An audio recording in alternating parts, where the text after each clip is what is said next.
La última plática que va a dar en la Ciudad de México el doctor José Edelstein, así lo dije bien, que viene de la Universidad de Santiago de Compostela. Primero que nada, quiero agradecer a las personas que hicieron posible que viniera por acá, en particular a Mariana Castro del Centro Cultural de España en México, porque pues ellos apoyaron mucho la visita, y desde luego a la Facultad de Ciencias de la UNAM, en particular a la directora Catalina Stern, y además a Paz Álvarez, que fue una de las conspiradoras para que se hicieran estas pláticas. Muchas gracias. Y bueno, vamos a tratar de que José venga el año que entra también a México, pero mientras tanto es un lujo tenerlo por aquí. Les voy a contar un poquito de él. Él nació en Buenos Aires, es físico teórico, formado en el Instituto Balseiro y en la Universidad Nacional de La Plata, en donde obtuvo su doctorado en 1996, además de la Universidad de Santiago de Compostela, la Universidad de Harvard y el Instituto Superior Técnico de Lisboa, en los que realizó estancias postdoctorales. Su trabajo científico se centra en diversos aspectos de la física teórica de altas energías, desde la gravitación a la física de partículas. Es autor de 3 libros, junto con su amigo Andrés Gomberov, con quien hizo este libro de Einstein para perplejos, que ha estado pues presentando estos días. Si no lo han leído y no lo tienen, se los recomiendo mucho. Se supone que iba a traer algunos la editorial, no ha llegado. Bueno, clásico. Pero bueno, si no, está en Gandhi, está en el Fondo de Cultura, en todos lados lo pueden encontrar. Es un libro padrísimo sobre 23 historias que tienen que ver con la vida y la obra de Albert Einstein, pero además escritas de un modo literario, de un modo hermoso, entonces les recomiendo mucho. Aparte de su trabajo como físico teórico, José ha hecho un trabajo muy importante como comunicador de la ciencia, tanto en varios lugares de América Latina, en Argentina, en España. Ha escrito muchos artículos y además ha entrevistado a algunas de las personalidades más importantes del ámbito científico, como Stephen Hawking, de quien va a hablar hoy, a quien conoció de cerca, a Peter Higgs, que a mí siempre me impresiona mucho que diga que lo entrevistó, porque Peter Higgs no deja que lo entreviste nadie. El cuate se esconde, en fin, no deja que se le acerquen. Y bueno, ha conocido muchísimas personalidades de la cultura científica. Bienvenido, gracias por estar aquí. Hola, hola. Ahí. Bueno, muchas gracias. Ahora está el audio. Gaby, por la presentación, y gracias de vuelta a la facultad por haberme permitido este espacio para hablar con ustedes.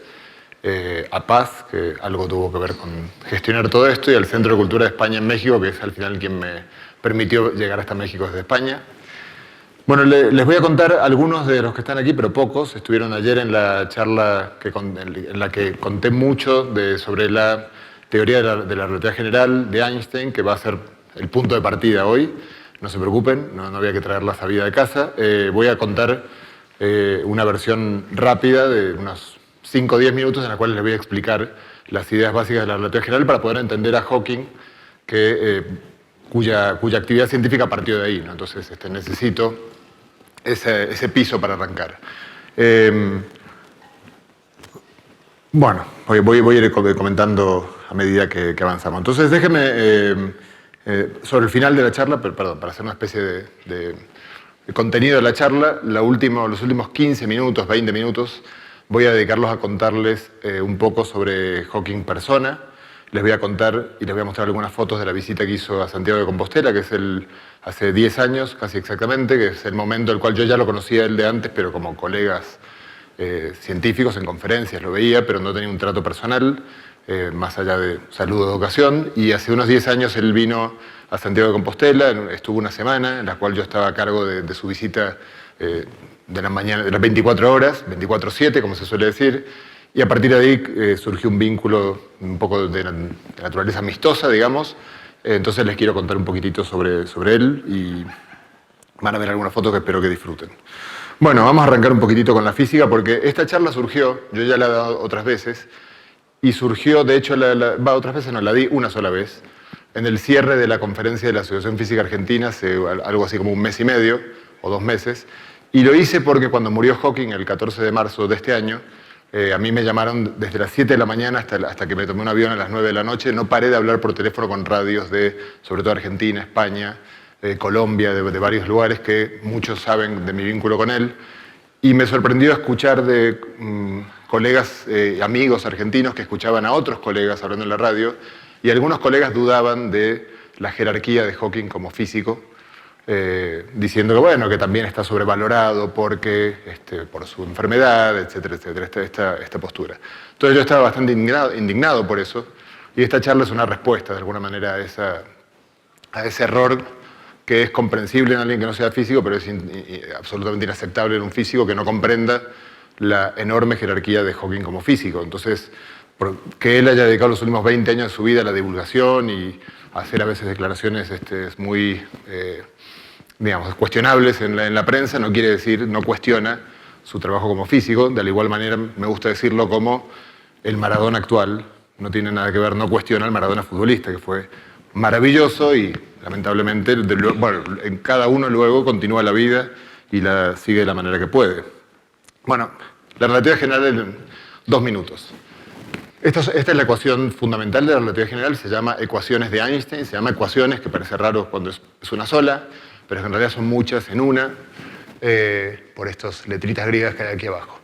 Y esto no es Photoshop, estas ecuaciones hubo una persona que se tomó el trabajo de ir a un cementerio de trenes en Bolivia para pintarlas sobre una locomotora ya en desuso. Y fíjense que, digamos, la idea de Einstein era que la gravedad era producida, por razones que hoy no voy a contar, porque el espacio en el que vivimos, más el tiempo, forman una especie de entramado que se llama espacio-tiempo. Ese espacio-tiempo, que es como el escenario en el que ocurre todo, como el escenario en el que me estoy moviendo yo, pero el escenario en el que ocurren todos los fenómenos físicos, se curva por la presencia de masa. Por ejemplo, cuando tengo algo muy masivo como el Sol, curva el espacio-tiempo, y esa curvatura del espacio-tiempo es la que hace que la Tierra describa, por ejemplo, su órbita alrededor del Sol. O sea, no es la idea que aprendemos en la prepa de que el Sol le ejerce a la Tierra una fuerza, que es la ley de Newton, digamos, que no es que esté mal esa idea, bueno, en realidad sí, está mal esa idea, pero es aproximadamente correcta. Pero la forma correcta de entenderlo es la Tierra se mueve en línea recta por un camino del espacio-tiempo que es curvo. Entonces simplemente sigue el camino, como cuando uno va por la autopista, siempre maneja para adelante, pero no se choca contra, sino que va siguiendo las curvas de la carretera. Todo lo que está a la izquierda, que hay un signo igual, lo que está a la izquierda es la curvatura del espacio-tiempo. Esto es algo que los matemáticos, de hecho Einstein tuvo que aprenderlo para poder escribir esta ecuación. Se conocía ya desde el siglo XIX, lo había desarrollado Bernard Riemann. Y lo que está a la derecha, esta letra T, es todo el contenido de materia y energía. Es algo que los físicos conocemos muy bien, se llama tensor de energía-impulso, ya que estoy en una universidad, en una facultad de ciencias puedo decirlo, y quiere decir todo el contenido energético o material que tiene un sistema. Entonces, por ejemplo, acá pongo el Sol, acá pongo la Tierra, acá pongo la luz, acá nos ponemos a nosotros. Todo lo que sea material va del lado derecho, todo el espacio-tiempo va del lado izquierdo. Estos numeritos hoy no me van a importar. Y el signo igual es el contrato. Fíjense que cuando hay un igual, de vuelta estoy en la facultad de ciencias, así que me permito esta digresión, quiere decir igual. No parecido ni aproximado, igual. Esto quiere decir que esta ecuación le dice al espacio-tiempo cómo curvarse cuando yo pongo materia y le dice a la materia cómo moverse cuando está en un espacio-tiempo curvo. La idea es, esquemáticamente es el espacio-tiempo es como esta malla en la cual tengo el Sol y un planeta, y entonces el Sol, que es más pesado, deforma la malla más que el planeta, y el planeta se mueve en torno al agujero que deja el Sol. La primera comprobación espectacular de esta idea la hizo Einstein, de hecho, una semana antes de escribir las ecuaciones. Es algo un poco raro, pero así fue. Usó unas ecuaciones incorrectas, pero que para este problema da igual. Y resolvió un problema que tenía ya 70 años de antigüedad. Lo había descubierto Urbain Le Verrier en 1843, observando la órbita de Mercurio. Mercurio ya se sabía bien por las leyes de Newton y Kepler que Mercurio da una órbita elíptica en torno al Sol. Pero cuando da la vuelta entera, que es de unos 360 millones de kilómetros, al llegar al punto, digamos, de partida, debería llegar al mismo punto, y se adelanta 508 kilómetros, que no es mucho, porque son 360 millones de kilómetros, así que eso es muy, muy poquito. De hecho, es muy curioso toda la historia de cómo se detectó esto, es porque a mí, digamos, siempre me maravilló cómo se puede detectar semejante nimiedad, y realmente es maravillosa. Otro día, si me invitan, doy una charla entera sobre eso, que es espectacular, porque es una historia, bueno, increíble, llena de cosas interesantes. Pero bueno, lo cierto es que Le Verrier y mucha gente, los astrónomos de la época, eran muy astutos, digamos, para detectar cosas que, fíjense, que eran bastante abstractas, porque desde la Tierra uno ve a Mercurio. Si uno mira a Mercurio desde la Tierra, lo que ve es que el planeta va y viene como si fuera en un segmento. Entonces, digamos, para poder darse cuenta que en realidad describe una órbita elíptica, hay que recordar que la Tierra también describe una órbita, que entonces estamos viendo desde un sistema de referencia que se mueve, ¿no? Entonces hay que hacer un poco de abstracción. Bueno, lo cierto es que el Le Verrier, que era súper famoso porque Le Verrier en su momento, con las leyes de Newton, había calculado las órbitas de los planetas y le daban ligeras discrepancias, y él se dio cuenta, hizo la hipótesis de que quizás había un planeta más que no había sido visto. Acuérdense que los planetas no emiten luz, así que no son fáciles de ver, y entonces, sobre todo si están lejos, entonces él planteó la posibilidad de que hubiera un planeta más, resolvió las ecuaciones, vio que efectivamente le mejoraba todo si había un planeta que estaba allá, y entonces se lo dijo a los astrónomos, que levantaron el telescopio y media hora después descubrieron a Neptuno. Así que este señor descubrió a Neptuno en una hoja de papel, que es una cosa alucinante. Después de eso, no es sorprendente que se haya convertido en una especie de dios de la época en Francia, sobre todo, y es normal. O sea, yo le daría directamente la corona real si hubiera una monarquía por algo semejante. Es bastante espectacular. Y cuando él logró ver que este problema con Mercurio, 485 kilómetros de los 508 se debían a los otros planetas también, pero quedaban 23 kilómetros. Esos 23 kilómetros sobre 360 millones. Imagínense que ustedes ganaron la lotería y ganaron 360 millones de pesos, y cuando van a ver en la cuenta del banco les faltan 23. No sé quién de ustedes reclamaría. Yo creo que todo el mundo diría, va, qué sé yo, debe ser el redondeo, no me fijé bien. Bueno, los físicos, por suerte, somos lo que se dice en España tiquismiquis, y los 23 kilómetros hay que explicarlos. La historia de la explicación de esos 23 kilómetros es fabulosa. Hay un texto de Asimov que lo cuenta, que es imperdible, y lo cierto es que lo resolvió Einstein con las ecuaciones anteriores. Él mostró que esas ecuaciones daban esos 23 kilómetros adicionales. No 22 ni 24, 23. Recuerden siempre eso, cuando uno piensa en temas de ciencia, con ideas así que uno las enuncia en una charla para todo público o en un bar, y uno habla de espacio-tiempo curvo. Acuérdense que detrás hay cálculos duros y comprobaciones muy rigurosas como esta. Bueno, la consecuencia que llevó a Einstein a la fama inmediatamente de la relatividad general es la curvatura, la deflexión de la luz. Si todo se mueve en un espacio-tiempo curvo, la luz también, por lo tanto la luz tiene que deflectarse si está curvo el espacio.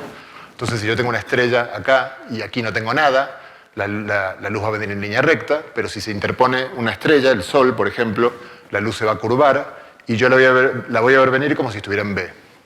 Entonces, claro, ¿cómo hago para ver esto? Necesito que el Sol se interponga, pero necesito ver la estrella que está detrás. Pequeño problema, gran solución y gran fortuna. Vivimos en un planeta en el que el disco lunar y el disco solar coinciden, por lo tanto en un eclipse total podemos verlo. Y finalmente, después de varios intentos fallidos, porque se nublaba o por cosas como esa, en 1919 una expedición inglesa, que la mitad fue a Brasil, la mitad fue a África, hicieron el experimento y vieron que Einstein tenía razón en forma precisa también. Esto convirtió, cuando se publicó en los periódicos, y este fue el momento, 10 de noviembre de 1919, tiene fecha, el momento en el que Einstein pasó a ser una celebridad. Ya era un genio reconocido en la comunidad académica, pero era un desconocido en la calle. El 11 de noviembre de 1919 ya no podía salir a la calle sin que lo paren para hacerse selfies con él. Bueno, les voy a hablar un poquitito de agujeros negros, que es algo que a todos nos gusta, porque Hawking tuvo mucho que ver con esto. Cuando uno tiene una estrella masiva, por ejemplo, de más de 10 soles, y la estrella se le agota el combustible, empieza a colapsar por efecto de la gravedad, se cae sobre sí misma, y cuando se empieza a caer sobre sí misma, hay una formulita que me olvidé de agregarla acá simplemente para que la recuerden, que es la velocidad de escape de un astro. La velocidad de escape de un astro, que es la velocidad a la cual tengo que lanzar algo verticalmente para que se vaya del campo gravitatorio del astro, va como la raíz cuadrada de la masa del astro, que en este caso, si la estrella está colapsando, la masa siempre es la misma, y dividido el radio. Entonces, cuanto más chiquito, mayor es la velocidad de escape. Entonces, la película que acaban de ver muestra que cuando la estrella se va colapsando, la velocidad de escape empieza a aumentar. Imagínense un contador aquí que va aumentando la velocidad de escape, va aumentando, y cuando llega un momento en el cual la velocidad de escape es la de la luz, en ese instante lo siguiente ya no se ve nada. Porque directamente cuando la estrella es un poquito más pequeña que eso, ya ni siquiera la luz puede escapar, por lo tanto uno lo que ve es lo que ven acá, un disco negro. Uno podría... la historia de los agujeros negros también da para una charla entera por sí misma. Es extraordinaria porque la persona que descubrió de algún modo lo que hoy entendemos que es esto fue Karl Schwarzschild, que lo descubrió inmediatamente después, menos de un mes después de que las ecuaciones de Einstein fueron escritas. Él escribió lo que hoy comprendemos que es la solución de agujero negro. Sin embargo, hasta que se entendió que eso que él hizo era un agujero negro, pasó más de medio siglo. Les voy a contar un poquitito por qué hoy. Pero bueno, uno podría preguntarse si hay agujeros negros, o esto es un delirio de los físicos que está muy bien para las películas de ciencia ficción, pero ¿hay agujeros negros? Tenemos muchísimas evidencias de que los hay. Les voy a mostrar quizás la más espectacular, que es en nuestra propia galaxia. Esto que ven acá es una película, es una animación, pero está basada en datos reales, que son los 25 años de observación minuciosa de 250 estrellas aproximadamente que están cerca del centro de la Vía Láctea. Simplemente es una película de animación y no les pongo los datos reales, que los pueden ver en YouTube, los pueden encontrar, porque como esto está tan lejos, a 30.000 años luz, el telescopio, la vibración térmica del telescopio, hace que las estrellas se vean como si fueran renacuajos nerviosos, y es un poco, no quiero que nadie se maree y vomite aquí en el... Entonces esto es una versión mejorada, pero lo cierto es que pueden ver esto mismo. Hay una estrella que se llama S2, que ya dio una vuelta completa, ya describió la elipse, hemos visto la elipse completa. Y de las otras no hemos visto la elipse completa, porque todavía no pasó el tiempo suficiente, pero hemos visto fragmentos de elipse, y comprenderán que no es muy difícil completar la elipse.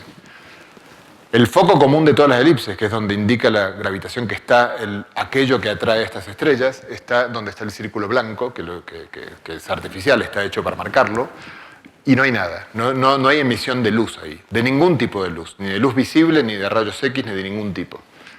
De hecho, creo que actualmente se está empezando a detectar una ligera emisión de rayos X, que es esperable por lo que voy a comentar a continuación. Bueno, no lo voy a comentar, creo, esto mucho, pero, o sí, en la próxima transparencia, de hecho. Cuando uno se fija, uno tiene la elipse, uno tiene el foco, y las fórmulas incluso que aprendemos en la prepa, creo, si no en la prepa, en primer año de la carrera de física, nos permiten calcular la masa de lo que está acá. Y cuando uno calcula la masa se encuentra con un resultado que es impresionante. La masa de lo que está acá es 4.250.000 veces la masa del Sol.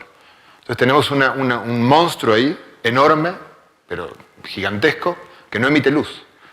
Bueno, esto es un agujero negro, o sea, es como decía André Breton, si viene un ser en 4 patas, como que mueve la cola y tiene orejas largas y ladra, es un perro, ¿no? Esto es digamos, es difícil que esto no sea un agujero negro. En los últimos meses, de hecho, esto que les voy a mostrar ahora es hace 6 meses, creo que es esta noticia, que sí, fue bastante sorprendente. Hemos descubierto que acá está Sagitario, se llama, Sagitario A estrella, por si alguien quiere ponerle un nombre a una mascota. Es el nombre de nuestra gran mascota, que es el agujero negro que está en el centro de la Vía Láctea. Está a 30.000 años luz, así que no nos vamos a caer allí, por lo menos por un tiempo largo. De hecho, no nos vamos a caer allí. Bueno, está aquí en el medio. Esto que está acá es el vecindario de Sagitario A estrella. Verdaderamente todo lo que está ahí si vemos la distancia del Sol a la estrella más cercana y hacemos una esfera, pues esto es más chico que esa esfera. Así que es muy, muy cerca de Sagitario A estrella. Se pensaba que, de alguna manera, este agujero negro era tan grande que no podía haber otros agujeros negros en el barrio, ¿no? Es el malo del barrio, no puede haber otros que se atrevan a estar por allí. Bueno, en el último año se descubrió una forma de ver agujeros negros más chicos, normales, de unas pocas masas solares, es justamente ver la emisión de rayos X. No porque el agujero negro emita rayos X, sino porque es habitual que un agujero negro se trague una estrella que tiene cerca, y cuando se traga la estrella, la absorción del material de la estrella calienta el material de la estrella que emite justo en rayos X. Entonces los círculos rojos que ven acá son 14 agujeros negros que se detectaron por ese método, y luego hay toda una estadística muy parecida cuando uno va a Nueva York o a alguna ciudad, o a la Ciudad de México, y uno ve una rata en el metro y uno dice, bueno, por cada una que veo hay 10 que no veo. Bueno, una estadística parecida apunta que esto quiere decir que hay unos 4.000 agujeros negros pequeños dando vueltas por ahí, lo cual es una especie de pogo, no sé si se llama pogo acá en los conciertos de rock, cuando la gente se acumula y se golpea, ¿cómo se llama acá? Flam, en otros lugares se llama Pogo. Bueno, acá hay un poco de agujeros negros en el centro de la Vía Láctea. Bueno, la persona que fue el principal responsable de... La relatividad general, después de Einstein, digamos, pasó a ser una teoría marginal por razones que en realidad son fáciles de explicar. Es una teoría compleja matemáticamente, no muchos físicos conocían la matemática y había que aprenderla. Y además, la gente no se le ocurría qué más se podía medir. O sea, estoy hablando de antes de ver agujeros negros. O sea, está bien, la deflexión de la luz en torno a una estrella ya la midió Eddington en 1919. Y el perihelio de mercurio ya se conocía. Entonces, ¿qué más se puede medir? O sea, al final es tan compleja que para eso uso la de Newton, que en casi todos los problemas que a la gente se le ocurrían era similar. Y para colmo, en paralelo, recuerden que se desarrolló la mecánica cuántica, la física atómica, la física nuclear, que era muy fructífera en obtener resultados. Entonces, ningún físico se dedicaba a la relatividad general porque uno tiene dos opciones. O te dedicas a esto y tienes resultados, te van a contratar, quizás ganas el Nobel, etcétera, etcétera. O te dedicas a esto y te vas a pasar la vida entera tratando de ver a qué sistema físico aplicarle, pues nadie hacía eso. Hasta que, más o menos en los 60, ocurrió que, de alguna manera, la física de partículas medio se agotó. O sea, se formuló el modelo estándar. Luego todavía quedaba comprobar cosas del modelo estándar, pero se terminó un poquitito lo fértil que era ese terreno. Y surgió, y Einstein murió. Algunas personas... Como siempre, hay algunos físicos que seguían un poco la relatividad general y les daba pena que no tuviera el impacto que creían que merecía tener. Y Einstein murió en el 55, en el 57 se hizo una conferencia muy famosa en Chapel Hill, en Carolina del Norte, en la cual se reunió un poco a aquellos iluminados, la cofradía de los bichos raros, que creían que la relatividad general merecía todavía atención. Hubo muchas personas ahí que estuvieron en esa cofradía, pero digamos, la persona que fue, creo que el motor, fue este caballero que está acá, John Archibald Wheeler, que en 1969 fue la persona que se dio cuenta de que este disco negro que aparecía y que no se sabía muy bien si era real o si era simplemente mostraba que la teoría estaba mal, había que tomárselo en serio, y él le puso el nombre agujero negro. Ahí lo ven con una camiseta celebratoria de eso. Bueno, pero yo vine a hablar de Hawking, entonces ahora que ya está todo el terreno preparado, vamos a empezar a hablar de Hawking. Entonces, bueno, necesito preparar un poquito más el terreno, de hecho. En 1929, Edwin Hubble, midiendo una serie de puntos grumosos que había en el cielo, que se pensaba que se los llamaban nebulosas, descubrió varias cosas, una detrás de la otra. Primero descubrió que eran galaxias. Eran galaxias, o sea que había más galaxias que la Vía Láctea. De hecho, nunca entendí muy bien cómo existía la palabra galaxia antes de esto, porque había una sola galaxia, hasta que Hubble descubrió que había más. Entonces, el plural de la palabra galaxia no tenía aplicaciones prácticas hasta ese momento. No solo descubrió eso, sino que descubrió que cuando uno miraba estas galaxias, estaban todas alejándose de nosotros, y lo descubrió simplemente por el efecto Doppler, como cuando una ambulancia pasa y se aleja y escuchamos que se hace grave el sonido, pues lo mismo ocurría con la luz de estas galaxias. Uno podía ver claramente que cuando uno descompone la luz, uno puede ver de qué está hecho aquello que emite luz. Entonces él podía ver que las galaxias estaban hechas de hidrógeno y helio, como la nuestra, básicamente, pero que todas las líneas de luz de hidrógeno y helio estaban desplazadas hacia el rojo. Con buen criterio supuso que era por efecto Doppler, entonces que se estaban alejando, y la ley por la cual se alejaban, cuanto más lejos, más rápido se alejaban. Entonces uno acá podría decir... algo hemos hecho, por lo cual las galaxias se alejan. Si uno es un poco antropocentrista, uno podría pensar que esto tiene que ver con que estamos nosotros aquí en la Tierra, pero Hubble fue un poco más, creo que audaz y listo que eso, y se dio cuenta que en realidad probablemente desde cualquier lugar del universo se vea igual. Entonces todo se aleja de todo en todos los lugares del universo, y Hubble se dio cuenta que una forma muy simple de explicar eso era suponer, si uno representaba el universo por una esfera y simplemente la esfera se hinchaba, se inflaba, pasa exactamente lo que reproduce los datos. Este modelo tan simple reproduce los datos anteriores. Las flechas se agrandan tanto como se alejan los puntos entre sí, y entonces reproduce exactamente la curva anterior. Entonces dijo, el universo está en expansión. De hecho, un personaje que va a aparecer un ratito se había dado cuenta de esto un poco antes, y este mismo año, hace muy pocas semanas, en un acto de justicia histórica se decidió llamar a esto, que se llamaba Ley de Hubble, ahora se va a llamar Ley de Hubble-Lemaitre. Así que esta es la primera vez que yo en una charla la nombro así. Y está bien porque Georges Lemaitre fue el primero que se dio cuenta de esto. Bien, sí, creo que merece el crédito.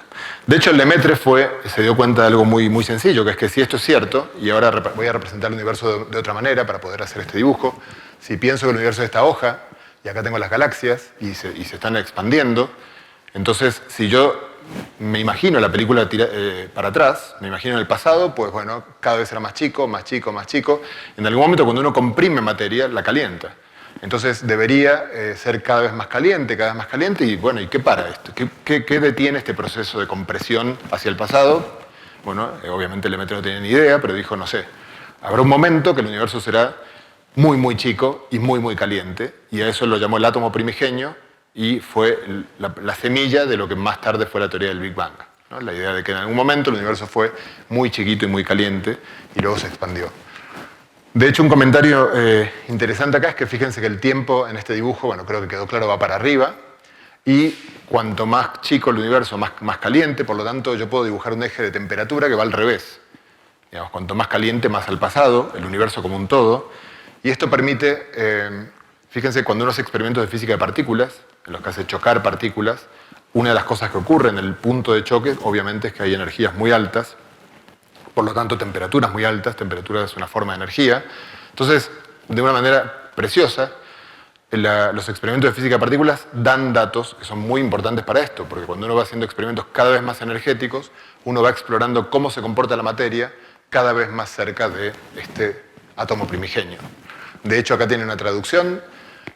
Hoy sabemos que la temperatura, cuando el universo tenía este tiempo que está acá, que no me piden que lo lea, pero qué sé yo, algo así como una billonésima de segundo, era algo así como 1 trillón de grados centígrados. Temperatura que, aunque les parezca muy grande, la podemos obtener en experimentos como el LHC. Bueno, aquí tienen a Einstein, que creo que es la última vez que va a aparecer en la charla de hoy, charlando con Lemaitre. El bueno de Lemaitre era cura, como ven acá, e iba vestido de cura a las conferencias, lo cual no le facilitaba mucho que se lo tomaran en serio. Y de hecho le fue en 1927 a Solvay, a Bruselas, a la famosa conferencia de Solvay, que es la conferencia más famosa de la historia de la ciencia, porque había de los participantes, yo creo que, no sé, 3/4 partes ganaron el premio Nobel. Y Lemaitre fue a hablar con Einstein y le mostró sus resultados. Y Einstein le dijo una frase célebre, le dijo, su matemática es impecable, su física es abominable. Bueno, la idea esta de que el universo surgió, fíjense que es muy loca la idea de que el universo, digamos, de hecho uno no le entra en la cabeza que todos nosotros nos podemos acercar, nos podemos abrazar, pero que hayamos estado todos nosotros, más todo el universo, en un espacio, en el tamaño de un átomo, parece una locura absoluta. Por lo tanto, no fue tan fácil de tragar esto. Y entonces, de hecho, hubo el astrónomo, el astrofísico más importante de los años 40 hasta el 60, que fue Fred Hoyle, era profesor en la Universidad de Cambridge y era la figura de la autoridad de la época en estos temas. Él, de hecho, tenía una teoría que se llama la teoría del modelo del estado estacionario, que si se las cuento ahora les va a parecer más loca que la del Big Bang, pero increíblemente era la teoría que la gente creía que era correcta, y es que efectivamente el universo se expande, decía él, pero no con esta idea de que primero estaba todo comprimido y luego se expandió, sino que se expande y hay como una suerte de grifo universal que va dando más estrellas para que se mantenga siempre, no importa el tamaño del universo, no se comprimen las estrellas, sino que simplemente el universo ahora es el doble grande y tiene el doble de estrellas para que se mantenga siempre igual, siempre de luz igual.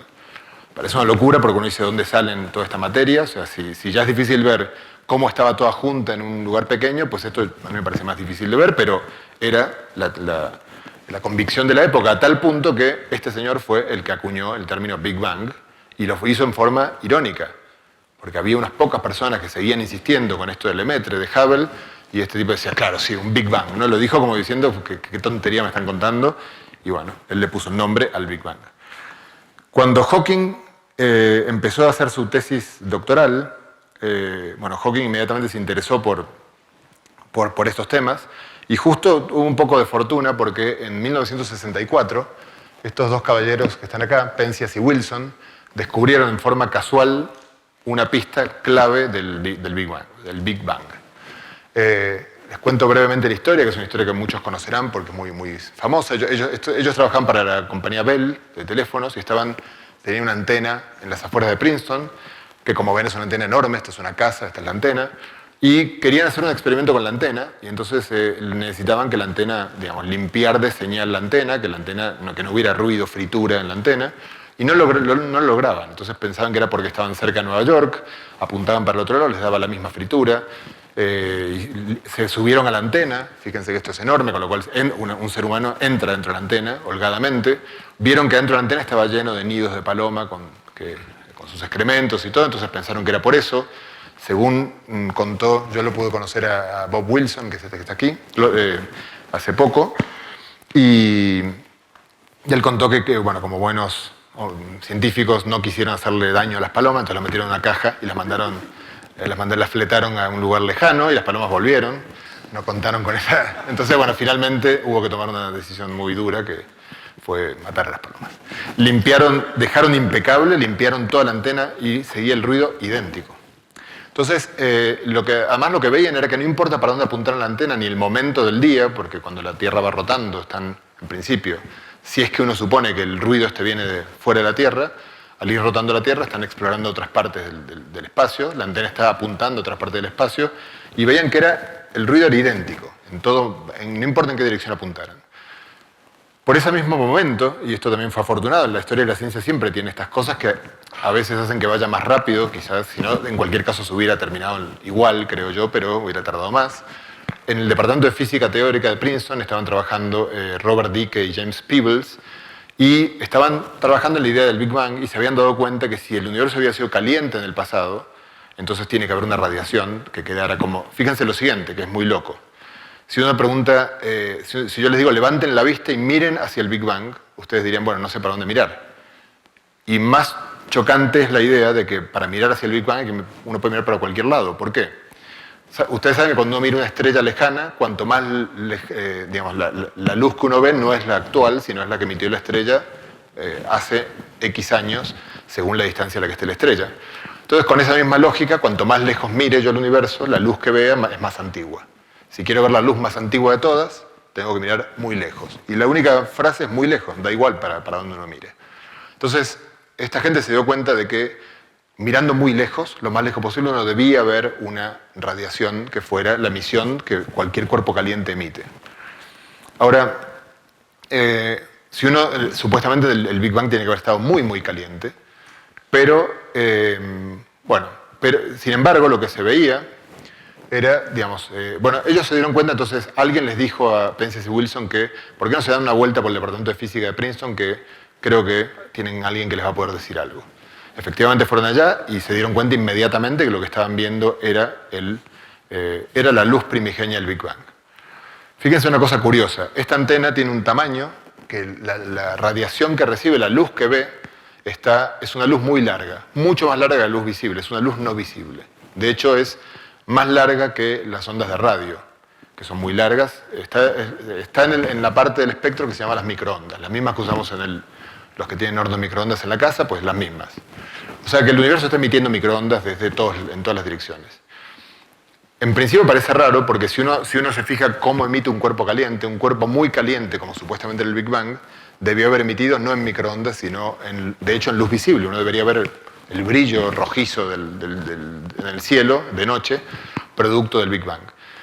Sin embargo, esta gente se dio cuenta de que mientras la luz viaja y el universo se expande, todo se expande, en particular la longitud de onda. La luz va viajando y se va haciendo cada vez más roja, por así decirlo.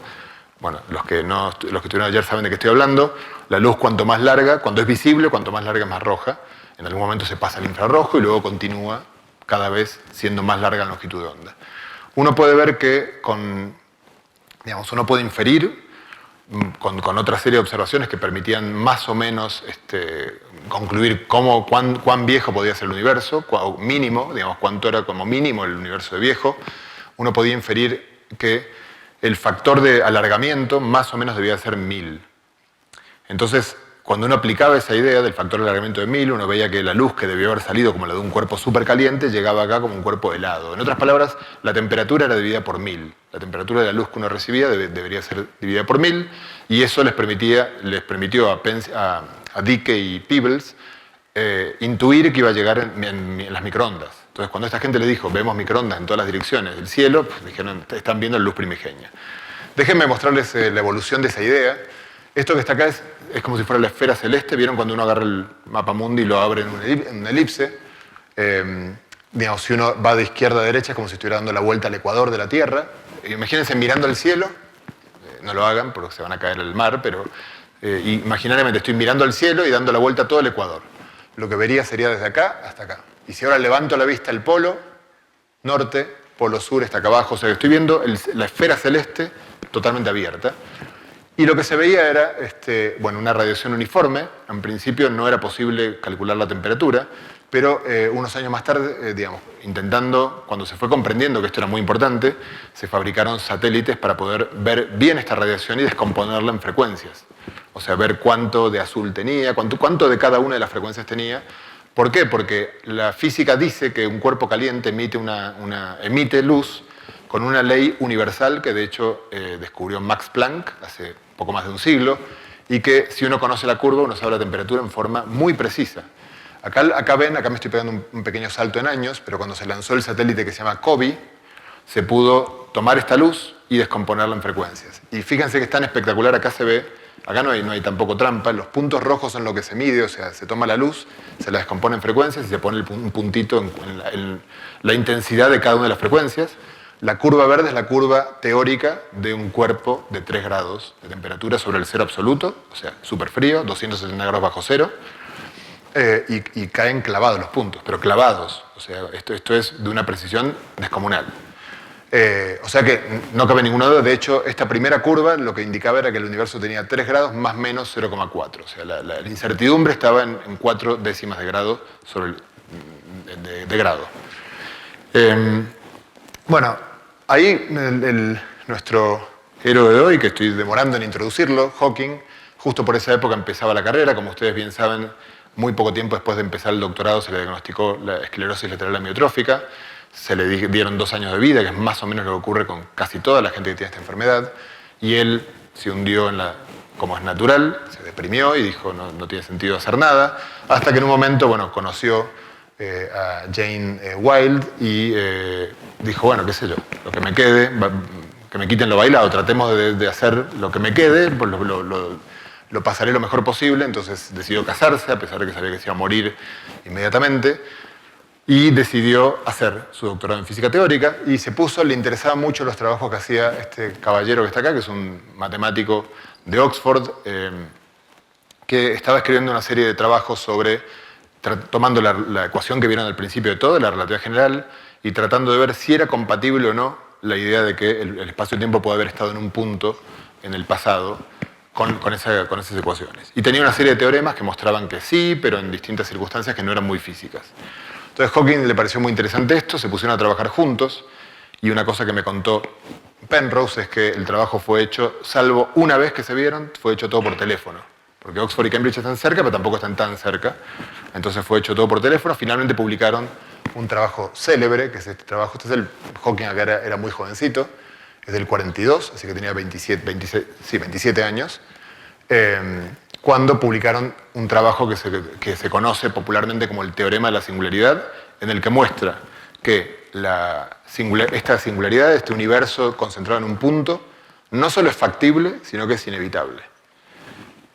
No solo eso, sino que, digamos, ya les cuento esto muy rápidamente, de alguna manera el teorema se aplica tanto para singularidades en el pasado como para singularidades en el futuro, y singularidades en el futuro justamente son cuando uno tiene una estrella. En este dibujo el tiempo va para arriba, y entonces como me tengo que quitar de encima una dimensión, piensen que la estrella es un disco, como si fuera un pancake. Entonces aquí cuando el tiempo va avanzando, ven que la estrella es cada vez más pequeña, se está formando un agujero negro como les mostré yo antes, y lo que ocurre, en un momento se forma lo que se llama el horizonte. Este es el momento, si el tiempo va para arriba. Este es el instante de tiempo en el cual se forma el disco negro. Si yo estuviera afuera, a partir de ahí vería un disco negro. Pero las ecuaciones de la relatividad general valen después de eso. Aunque yo no lo vea desde afuera, siguen valiendo y yo puedo ver qué es lo que me dicen. Y lo que me dicen las ecuaciones de la relatividad general es que sigue cayendo la estrella, sigue cayendo hasta ser del tamaño de un punto. Por lo tanto, se vuelve a formar una singularidad. De hecho, la singularidad del agujero negro y la del Big Bang son una, la inversa de la otra, básicamente. Por eso Hawking toda su vida estuvo interesado en el origen del universo y en los agujeros negros, saltando del uno al otro en forma casi indistinguible para él. Este trabajo ya sería un trabajo como para poner a Hawking en una categoría de los grandes físicos, digamos, porque es un teorema que nos muestra que el Big Bang, que es una idea muy loca y que además cuando él escribió este trabajo recién empezaba a surgir, era controversial, había algunas pistas, pero no era algo muy extendido como hoy. Hoy todos nacemos y vemos en la tele que el Big Bang ocurrió y lo damos por sentado. En algún momento no fue así. Y él fue quien estableció con Roger Penrose el teorema matemático que muestra que las singularidades ocurren en la relatividad general en forma inexorable. Cuando uno piensa en el Big Bang, hay una serie de problemas que aparecen con la idea del Big Bang que todavía no comprendemos bien. Bueno, la ciencia siempre tiene preguntas abiertas, pero uno de ellos es por qué el universo se ve igual en todas las direcciones. Porque si ustedes lo piensan un poco, si hacen el siguiente experimento, salen ahora cuando salgan de aquí, lo pueden hacer también aquí, o lo pueden hacer pensado, y estiran el brazo y abren la palma de la mano, yo les aseguro que si hacen bien las cuentas van a ver que la distancia entre el pulgar y el meñique, en el fondo del cielo, en el punto más lejano del universo, donde está esta radiación, es unos 14.000 millones de años luz. Por lo tanto, todo lo que esté, si yo estiro mi mano, todo lo que está a la izquierda de mi pulgar y a la derecha de mi meñique, nunca pudo haber estado en contacto causal entre sí, porque no le doy tiempo, ni siquiera a la luz, llegar. Digamos, algo que está acá, en el fondo del cielo, por supuesto, y algo que está a la izquierda de mi meñique, no tuvo tiempo todavía de intercambiar nada. Entonces, ¿cómo puede ser todos los que han hecho alguna vez una sopa, saben que para uno que hace una mezcla en la sopa, para que quede, uniformizar la temperatura del líquido y para uniformizar en general todo. Entonces el universo está uniformizado. Hay una gran cuchara gigante que ha uniformizado todo, pero el tamaño del universo nos lleva a concluir que no hay tiempo para que esa cuchara haya podido hacer su efecto. Entonces, ¿por qué el universo está uniformizado? Entonces, la mejor idea que tenemos para eso es una idea muy loca, pero que funciona increíblemente bien, y se llama inflación. La idea de la inflación la postularon varias personas, pero sobre todo estos dos caballeros, Andrei Linde y... ¿se me fue el nombre ahora? Bueno. Alan Wood, sí, increíble. Se me fue el nombre. Bueno, que es la idea de que el universo se expandió de forma exponencial muy rápido en una fracción muy pequeña de tiempo. De hecho, acá tienen los números. Y los números son inverosímiles, ¿está bien? Pero el universo, la única forma de explicar y algunos otros problemas que no voy a contar en la charla de hoy, es suponer esto que está aquí. Esta imagen que está acá, por cierto, sobre la que voy a hablar dentro de un ratito, esta imagen es la misma que anterior, la que mostré la elipse, que antes era toda el mismo color. Cuando se estudió en más detalle, resulta que no era todo el mismo color. Hawking acá hizo un segundo trabajo de premio Nobel, que es este que está acá. Hawking se dio cuenta de que en esas pequeñas irregularidades que aparecen en la luz primigenia puede estar la semilla de la formación de estructura, porque si uno lo piensa un poco, si ustedes quieren hacer un Big Bang casero y agarran un tomate y ponen un petardo adentro, les aseguro que no les van a aparecer pedacitos de tomate orbitando, formando galaxias de tomates, sino que van a dejar, como se dice en España, todo perdido, se va a manchar todo y no va a quedar nada. No, la formación de estructura es un misterio. ¿Por qué la materia no está desperdigada, sino que está formando galaxias en las cuales hay un montón de estrellas y luego otras galaxias muy alejadas? ¿Por qué se formó esta estructura y por qué hay partes en las cuales hay un poco más galaxias que en otras? Bueno, Hawking teóricamente mostró en este trabajo, en 1982, que posiblemente esto podía deberse a estas semillas. Las semillas de esto podían estar en algo tan increíble como una diferencia de temperatura muy pequeña, van a ver dentro de un rato que son muy pequeñas, en el universo temprano. De hecho, él y la otra persona que hizo en forma independiente esto fue Sasha Mujanov, ganaron el premio más importante que se da en España, científico, por este resultado. Y probablemente haya estado nominado al premio Nobel Hawking por esto. Lo sabremos dentro de 50 años, cuando se vayan abriendo. La Academia Nobel deja pasar 50 años para dar a la luz quién estuvo nominado y quién no. De todos modos, ya les adelanto, y esto es totalmente off the record, de vuelta está la cámara que me va a dejar mal parado, pero Hawking fue nominado al premio Nobel por más de una persona, más de una vez. Y esto lo sé porque me lo han dicho las personas que lo han nominado. O sea que eso es algo que, esa es una forma de saberlo, si no hay que esperar 50 años a que se abran. Entonces yo puedo decirles que fue nominado por más de una vez, e incluso por lo que les voy a contar al final, voy un poco mal de tiempo, que es lo más especulativo de sus ideas. Bueno, cuando se observó con más detalle, vuelvo a la elipse, cuando se observó con más detalle, con el experimento COBE, que les nombré antes, se pudo ver que el cielo no era tan uniforme, que había unas ligeras diferencias, y ya ven que la temperatura se va precisando en las centésimas de grado. Y luego empieza, digamos, en estos años de 2003 a 2011, es muy bonito recordar que esto es siglo XXI ya, o sea que es algo en lo cual todos los que estamos acá, por muy jóvenes que sean, ya habían nacido. Se pudo mejorar esto, y acá van a verlo, lo van a ver poniéndose cada vez más en foco. Se pudo mejorar hasta tener esta imagen con el experimento WMAP de la NASA, y luego le tomó la posta Europa, y Europa, la Agencia Espacial Europea, lanzó un satélite que se llama Planck, que medía esto mismo, pero con más precisión, y les voy a mostrar ahí mismo la imagen de Planck. Esta es la imagen de Planck de 2013, la imagen actual, digamos, no difiere mucho de esto. Fíjense que lo que antes era uniforme, ahora resulta que no es tan uniforme, y ven que hay manchas frías, y hay manchas calientes, y todo esto puede... bueno, y hay un correlato entre esto y las grandes estructuras en el universo, o sea que Hawking parece que tenía razón.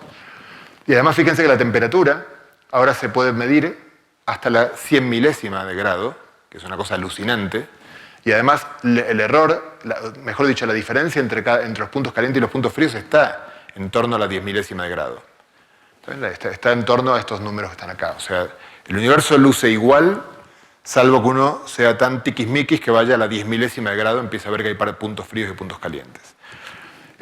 Esto que está acá es cuando uno quiere, digamos, esta idea de inflación que les mencioné antes, cuando uno la implementa junto con la relatividad general y uno se fija, le pregunta a la teoría cómo deberían estar distribuidos los puntos calientes y fríos si fuera cierta la relatividad general y si fuera cierta inflación, se encuentra un resultado que es sublime, como diría Gaby, y es este que está acá. Los puntos rojos son, esto es un cierto análisis matemático que no importa mucho, es algo así como la descomposición en serie de Fourier, de lo que está acá, en modos más bien esféricos. Los puntos rojos son los datos experimentales, o sea, los que se obtienen de este dibujo que está acá abajo. La curva verde es la que da relatividad general más inflación. Y acá, para que ustedes puedan ver los puntos rojos y no queden dentro de la curva, están multiplicados por 400 el tamaño para que se puedan ver. Esto es espectacular. Es una cosa, o sea, salvo ciertas dudas aquí abajo, si uno, ¿cómo se puede entender este eje? Muy acá abajo, o sea, de este lado estoy viendo el universo como un todo. Muy acá arriba estoy viéndolo en detalle, estoy viéndolo más finamente. Entonces, las únicas dudas son algunas dudas sobre el universo como un todo, pero todo el resto es impresionante como cuadra. Entonces, a partir de que se vio esto, que esto es bastante reciente, de hecho, todo el mundo espera que se lea el premio Nobel a la gente que hizo esto, cualquiera que tenga una teoría, que diga, yo tengo una teoría de cómo surgió el universo, perfecto. Para que yo te escuche, estoy muy dispuesto a escuchar a quien quiera, pero primero reprodúceme esto y luego hablamos, porque nada que no reproduzca esto tiene sentido. Porque estos son datos reales que tienen que ser ajustados por una curva.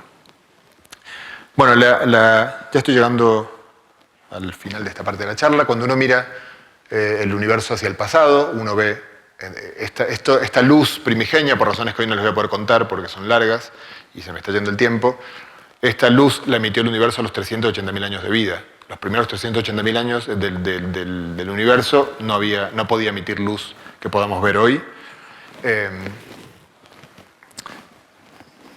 Bueno, voy a ir saltando. Déjenme, esta es una imagen que mostré ayer muy espectacular. Bueno, la cuento solamente para impresionarlos. Todo esto que ven acá es una imagen del telescopio Hubble. Hay 5.500 galaxias acá, en el fondo del cielo, y para darles una idea, solo para que tengan una idea de el tamaño del universo, todas estas galaxias, si ustedes toman un grano de arena en la playa y estiran el brazo, están detrás del grano de arena. Así que si quieren saber cuántas galaxias hay en el universo, pues multipliquen eso por la fracción, hagan una regla de 3 simple, cuánto es el ángulo sólido que abarca un grano de arena frente a los 4pi de la totalidad de una esfera. Bueno, déjenme contarles ahora, Hawking en realidad, y voy muy mal de tiempo, pero no sé, ¿tienen que irse todos o...? Les cuento brevemente esto, que es un poco delicado, porque la contribución principal de Hawking para todos los físicos es la menos... Yo les conté ya que permitió entender cómo, digamos, dar sustento matemático al Big Bang y explicar por qué se formó estructura en el universo. Si por lo primero ya alguien tiene garantizado que va a pasar a la historia, las dos cosas juntas ya lo empiezan a elevar de categoría. Pero lo más increíble es que para los físicos lo más espectacular que hizo Hawking no es eso. Y es algo que es mucho más especulativo o que no fue posible comprobar y sin embargo es maravilloso. Hawking, ustedes probablemente todos sepan que la mecánica cuántica, que es la otra gran teoría del siglo XX, y la relatividad general son incompatibles entre sí. Y Hawking dijo, tengo una manera de ponerlo a prueba esto, y es una manera que nadie me puede decir que sea ilegítima. Si yo tengo un agujero negro muy grande, como el del centro de la Vía Láctea, créanme que si uno toma las ecuaciones de la relatividad general, uno puede comprobar que la superficie, si esta fuera la superficie de no retorno, que si la paso no vuelvo más, no notaría nada. De hecho, no habría manera, no hay ningún cartel que diga, ojo, no pase, ni tampoco ningún efecto, estos efectos que el propio Hawking habló mucho, en los cuales uno se convierte en un espagueti cuando uno está por entrar a un agujero negro, son ciertos para un agujero negro pequeño, pero para uno grande no. De hecho, no es exactamente igual estar ahí que estar aquí. Por lo tanto, puedo hacer experimentos mentales de mecánica cuántica. Entonces voy a contarles algo que ocurre en el mundo microscópico, que es demencial, pero que ocurre. Sabemos que ocurre con mucha precisión. Esto es una viñeta, en la cual primero no tengo nada, luego tengo dos partículas de carga positiva y negativa, llamémosla electrón y positrón, y luego no tengo nada de vuelta. Entonces uno puede preguntarse, ¿esto que está aquí, puede ocurrir en la naturaleza o no? Bueno, veamos, preguntémosle a los principios fundamentales de la física. Conservación de la carga eléctrica, conservación del momento, que ahora les voy a contar lo que es, y conservación de la energía, y hay muchos otros, pero les pongo los tres que más o menos puedo explicarles rápidamente. Conservación de la carga eléctrica, ningún problema. 0, 0, 0. Conservación del momento, si las dos partículas tienen la misma masa y salen en direcciones opuestas, también se conserva, créanmelo. Conservación de la energía es evidente que no. Pues acá tengo 0, acá tengo algo y acá tengo 0. De hecho, ¿cuánto algo tengo acá? Bueno, si esto tiene una masa, cada una tiene mc² más la energía cinética. Así que hay una energía, no importa, lo único que me importa es que es mayor que 0.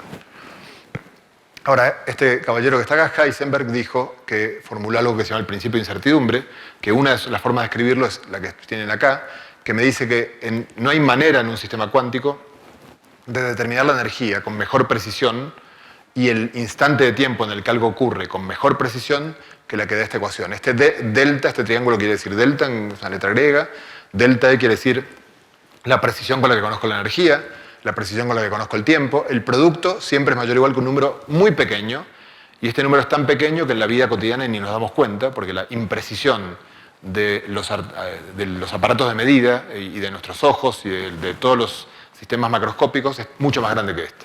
Pero en el mundo cuántico, donde todo es pequeño, esta imprecisión es importante. En particular, si esta viñeta que está acá ocurre en este tiempo pequeñísimo, que no puedo ni siquiera nombrar, entonces la imprecisión en energía puede ser tan grande como para que se produzca el par de partículas.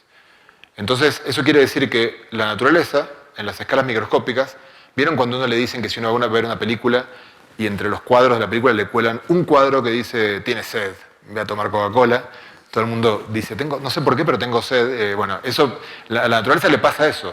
Las cosas que ocurren muy rápido no se entera la propia naturaleza. Entonces, en realidad, la conservación de energía, sí, se conserva la energía, porque esta violación de la energía es por un intervalo de tiempo tan breve que no se entera la naturaleza. Si tienen que llevarse para tatuárselo, una frase que sea la frase icónica de la mecánica cuántica es: todo lo que puede ocurrir, ocurre. Entonces, si esto puede ocurrir, ocurre. Bueno, déjenme saltarme, tengo algunas transparencias que acá simplemente reincido en esto. Bueno, Hawking se dio cuenta de lo siguiente: si esto ocurre, bueno, entonces también ocurrirá cerca de un agujero negro. Pero entonces eventualmente va a ocurrir, a veces, que una de las partículas sale hacia el agujero negro, la otra sale para el otro lado, y la que sale hacia el agujero negro tiene la desgracia de pasar la línea de no retorno. Y la relatividad general me dice que la estructura del espacio-tiempo, una vez que pasas esa línea de no retorno, te impide dar la vuelta. No importa nada, no hace falta saber nada más sobre la naturaleza de la partícula. Es el espacio-tiempo el que te dice, ya no puedes volver atrás. Entonces acá hay un pequeño problema, porque si esto ocurre, y esto, insisto, va a ocurrir, como dice la mecánica cuántica, acá está en riesgo la conservación de la energía, ni más ni menos que la conservación de la energía, porque si antes se conservaba porque las dos partículas se separaban pero se volvían a juntar rápido, ahora ya esta otra, desesperada, se agarra la cabeza y dice, ¿dónde está mi compañera? No me puedo juntar, vamos a violar la conservación de energía y nos van a regañar. Hawking mostró en un trabajo que es de una belleza y de una complejidad muy grande, esto que les estoy contando yo es la versión Disney de lo que él mostró, que la única forma de preservar la conservación de la energía es, como esta partícula que se va y se escapa para siempre, tiene una masa y tiene una energía cinética, se está llevando parte de la energía, entonces el agujero negro tiene que haber adelgazado. Se tragó esta partícula y adelgazó. Es la única forma, digamos, él lo muestra en un cálculo muy concreto, pero uno puede ver que no hay otra, o sea, verdaderamente no hay otra, si no, se viola el principio de conservación de energía, cosa que no puede ocurrir, lo sabemos matemáticamente, una matemática que se llamó Emineter, que probó que una teoría, en teorías como esta no puede ocurrir la violación de la conservación de la energía. Hawking mostró esto que ya es mucho, pero mostró algo más todavía, y es que la emisión de estas partículas, que ocurriría en todo el agujero negro, sigue exactamente la ley de un cuerpo de una temperatura T, una cierta temperatura que tiene que ver con la masa del agujero negro. Por lo tanto, un agujero negro que hasta Hawking era un disco negro en el que no pasa nada y que está para siempre ahí, puede crecer si se traga una estrella, resulta que nada que ver. El agujero negro emite una radiación, partículas y luz, además las emite como si estuviera a una cierta temperatura concreta. Esto lo mostró Hawking en este trabajo, tenía 33 años cuando lo escribió, y acá, como ven, dice, emite como un cuerpo caliente, con temperatura, y acá está la temperatura. La temperatura es muy pequeña, vamos a ver que dentro de un ratito voy a comentar eso. Bueno, ahora, si tiene temperatura un agujero negro, ustedes, una cosa a la que estamos muy acostumbrados y que me va a servir como buen ejemplo es un café, una taza de café.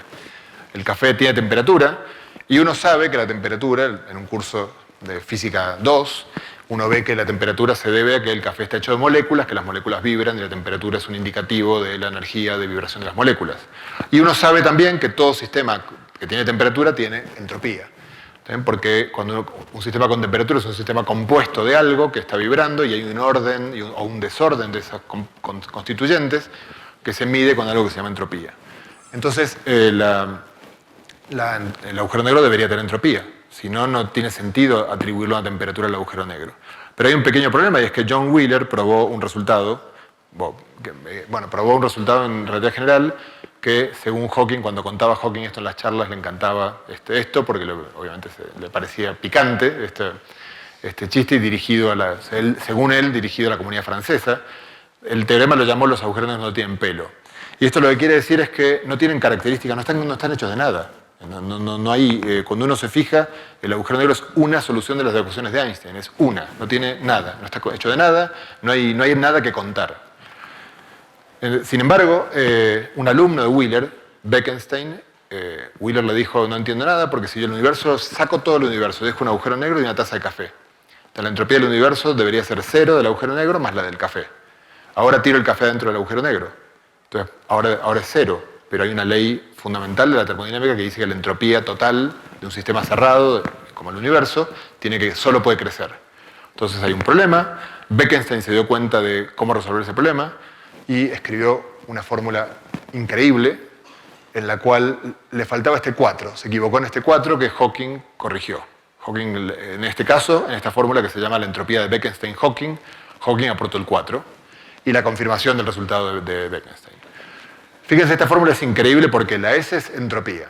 La A es el área de la esfera que rodea el agujero negro. Si me imagino esa esfera de no retorno, ese es el área. Luego está la constante de Boltzmann que me dice termodinámica. La velocidad de la luz que me dice relatividad. La constante de Newton que me dice gravedad. Y la constante de Planck que me dice cuántica. No hay ninguna otra fórmula en la física, salvo la temperatura de agujero negro y la entropía, que tenga todas esas constantes juntas, que me da una pauta de que la única forma de entender esto, digamos, es, fíjense, esta entropía, esto fue deducido usando elementos totalmente conservadores y difíciles de rebatir. Sin embargo, cuando uno ve esta entropía y dice, ahora quiero ver de dónde viene, necesito una teoría cuántica de la gravedad, y al día de hoy todavía no tenemos ninguna, tenemos propuestas de teoría cuántica de la gravedad, y cualquier propuesta, si alguno de ustedes me va a venir después con que tiene una propuesta de teoría cuántica de la gravedad, lo primero que le voy a decir, y ya se lo anticipo, es ¿puedes calcular esto?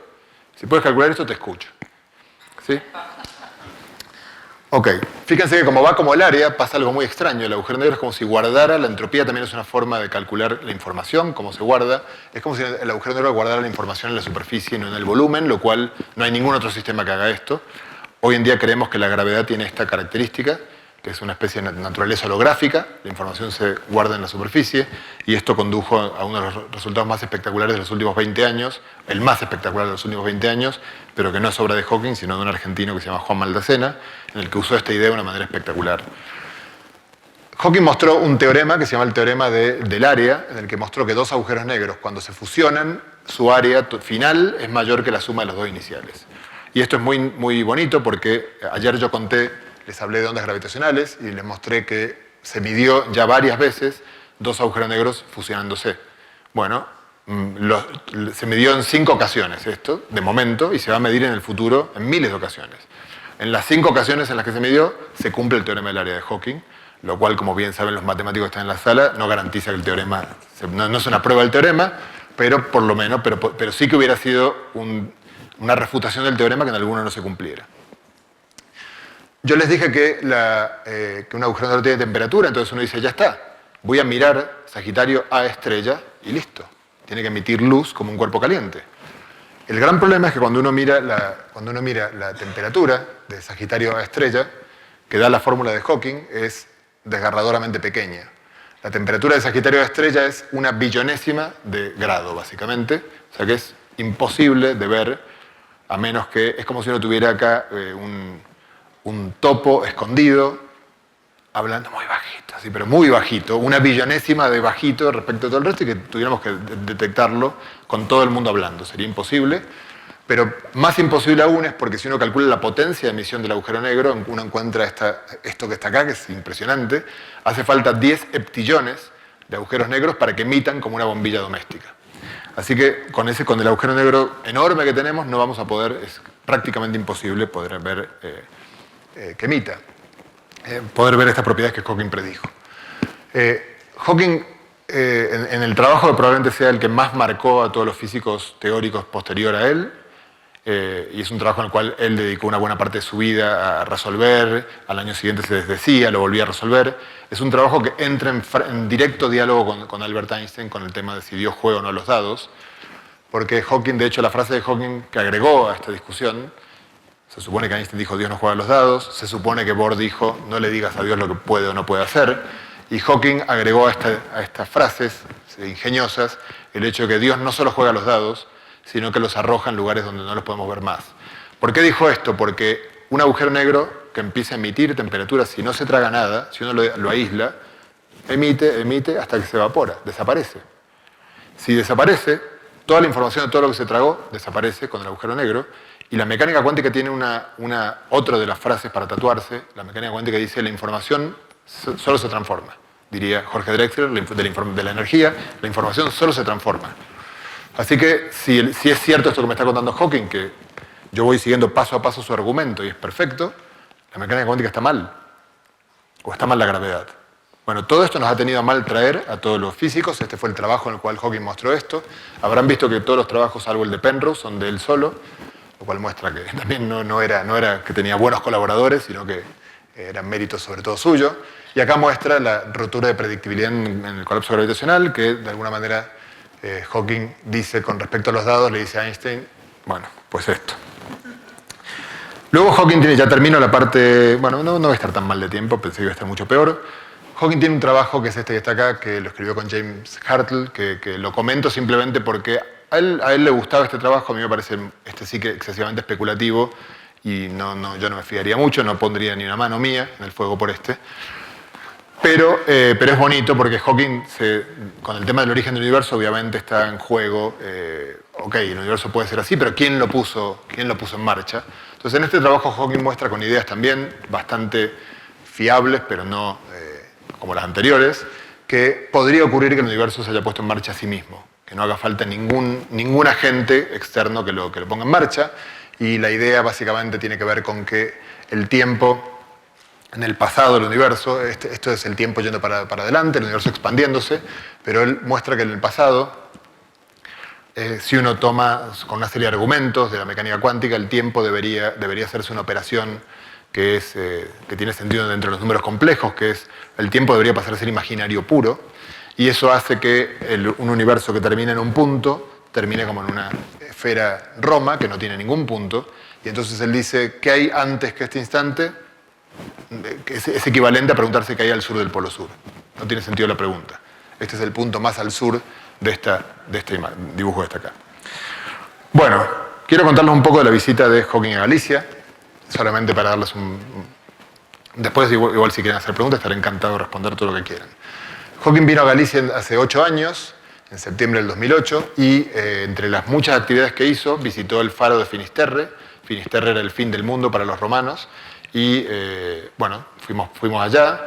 Le fascinó, obviamente el mar se ve, para cualquier terraplanista va allí y va a ver que la Tierra no es plana, a ojo desnudo. Bueno, y él escribió, digamos, la frase que dijo y que es la que se puso acá en esta placa. La plaza que está más cerca del faro ahora se llama Plaza Stephen Hawking, cosa que le comuniqué yo porque tardó muchísimo desde que se aprobó hasta que lo pusieron, cosas de la política, y yo cuando me enteré que se aprobó, justo me crucé con él en el 2014 en Tenerife y se lo dije. Entonces luego los periódicos publicaron la foto yo mostrándole la noticia de que se había aprobado, pero bueno, lamentablemente nunca pudo ocurrir que él pueda ir a ver la plaza con su placa. Solo para darles una idea de la locura que era, porque imagínense, Hawking es un personaje, es una celebridad, pero además con muchas limitaciones de movimiento y con muchas dificultades a su alrededor. Entonces, para poder preparar su visita, vino unos meses antes su asistente personal a hacer lo que aprendí una palabra en inglés que yo no conocía, que es Reiki, que viene de reconnaissance, del francés, y es un reconocimiento del terreno. Y estuvimos 3 días con ella viendo todos los lugares por los cuales se le iba a pasar, porque obviamente había que ver temas de accesibilidad. Y el más complicado fue el tema del alojamiento, porque obviamente queríamos llevar a los mejores hoteles de la ciudad, y todos los mejores hoteles que teníamos en la lista no cumplían con los requisitos para que él pudiera, de accesibilidad que él necesita. O los que lo cumplían con una habitación especial para discapacitados, cosa que él odia. Digamos, él no quiere ser tratado como un discapacitado, sino simplemente, y es muy razonable, quiere ser tratado como una persona, como cualquier otra persona, ¿no? Pero no tener por qué enfrentar las dificultades que tiene, pero no con que pongan una habitación que diga discapacitados y que sea toda blanca como si fuera un hospital. Cosa que ocurría en el hotel más importante de Galicia. Bueno, armamos un documento que compartíamos para ir armando las actividades una vez que él decidió venir una semana. Y como yo le iba diciendo, yo le iba tirando ideas y él nunca me decía que no. Bueno, el asistente nunca me decía que no. Fuimos armando un montón de actividades. Y cuando faltaban, bueno, esto simplemente creo que es curioso, esto era toda la semana, él llegaba el domingo y luego tenía toda una serie de actividades, que en realidad esta es la imagen final, porque en un momento, 5 días antes de llegar, me avisa, uno, que cambia de día, que decide viajar un día antes, iba a viajar el lunes, viajar el domingo, hubo que cambiar 9 pasajes. Afortunadamente la línea aérea, él viajó en un vuelo de low cost, así que nos salió muy barato, fue increíble porque hubo que comprar de vuelta los 9 billetes y nos salió más barato que el billete de una persona en un vuelo normal. Y la otra cuestión es que dijo, no son demasiadas actividades, yo no las voy a hacer, cancelo esto y lo otro, cancelo la rueda de prensa. Había medios que se habían registrado de distintos lugares de Europa, televisiones, National Geographic, dijo cancelo la rueda de prensa. Tenía una reunión con los mejores alumnos de física de todos los bachilleratos de Galicia. Bueno, logré convencer al asistente de que recambiándolos de lugar no canceló finalmente nada. Entonces, todo esto que ven acá se hizo finalmente. Este es el momento en el cual Hawking va, obviamente siempre acompañado de multitudes. Estamos yendo a la Catedral de Santiago. Él hizo un tramo pequeño del Camino de Santiago. Fue recibido por el alcalde de Santiago en el centro de la Plaza del Obradoiro.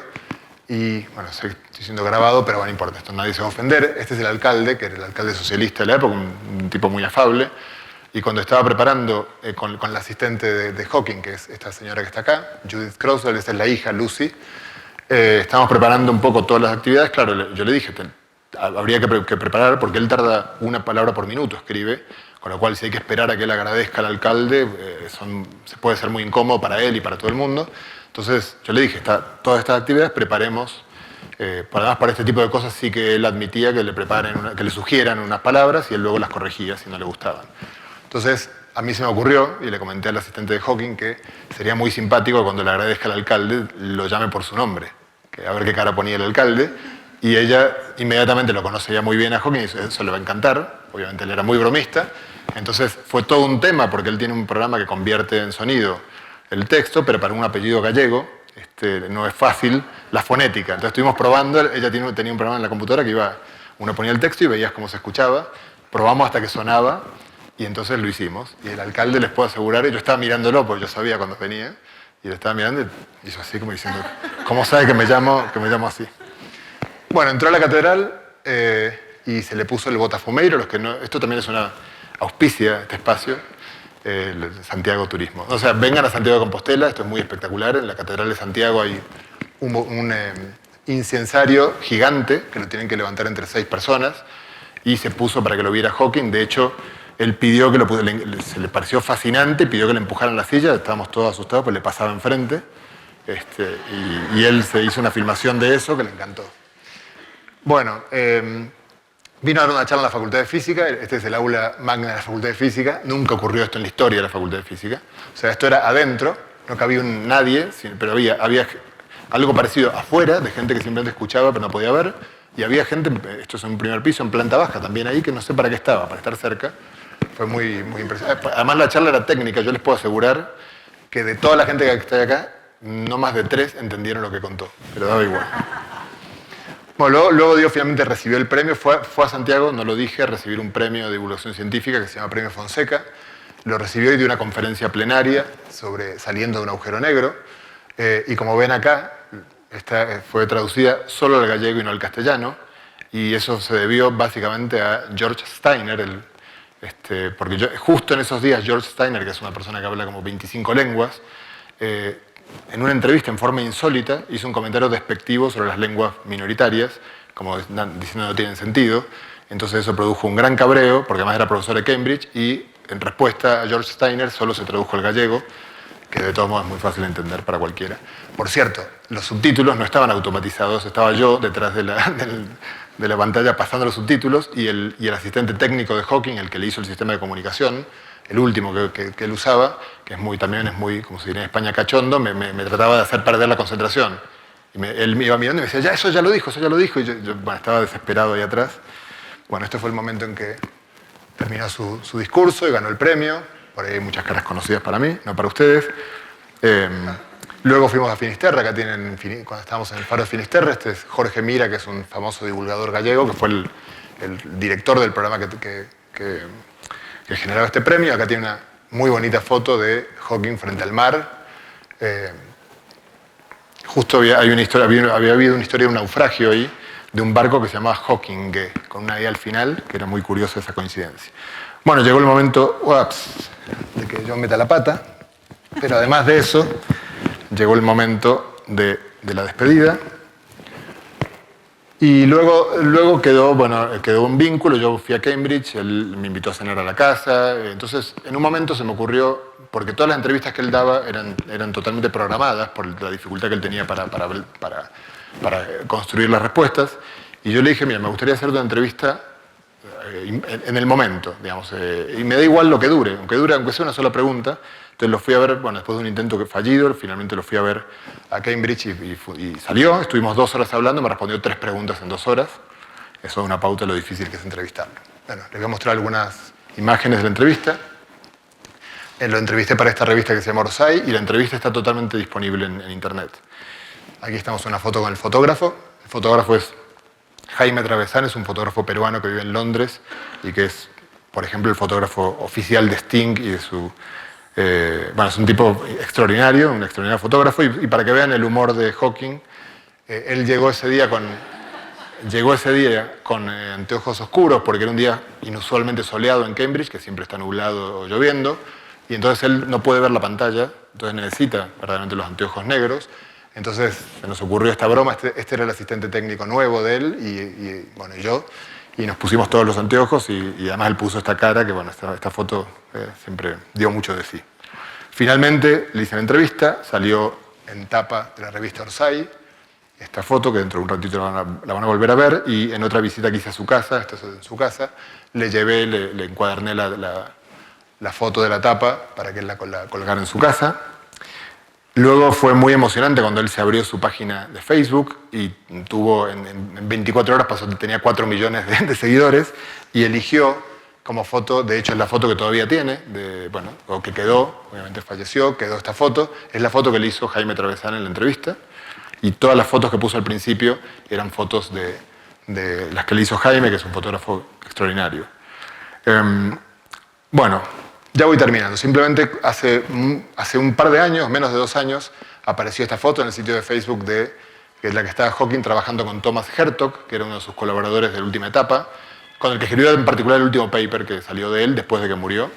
Y ahí atrás, en la biblioteca suya, hay un libro que a mí me suena muy conocido, que es Antimateria, Magia y Poesía, el libro que le regalé porque él es un personaje casi omnipresente en sus páginas, compartiendo páginas con gente como Jesús de Nazaret o Adolf Hitler o Sherlock Holmes, lo cual da un poco, y con esto cierro para publicitar, no sé si está el... Sí, sí. Está, muy bien.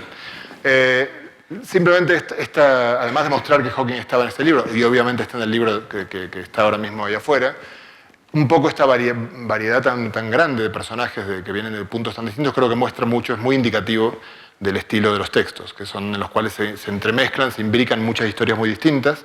Y bueno, si bien nunca pude darle a Hawking Einstein para perplejos, el libro ya estaba, pero yo no tuve tiempo, él murió el 14 de marzo, el libro había salido en Chile en noviembre y no tuve tiempo de viajar a Cambridge. Sí pude dárselo a otros 2 personajes de fuste que los van a reconocer, Kip Thorne, íntimo amigo de Hawking, y que creo que lo conocen todos.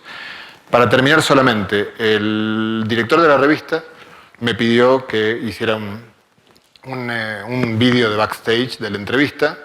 Bueno, hay muchas historias para contar con esto, pero el asistente técnico de él, yo le di mi teléfono y me filmó, y bueno, yo luego lo edité, le puse música de tango, que voy a poner acá, para que la escuchen. No tanto por la música, lamentablemente la música, lo malo es que cuando él me responde una de las preguntas tapa su voz, que se alcanza a percibir de fondo. Está prendido, ¿no? No. Ah, sí, ¿está prendido? No. Sí, no está el otro. ¿Nos puede prender el micrófono, por favor? Bueno, si no, igual, ok.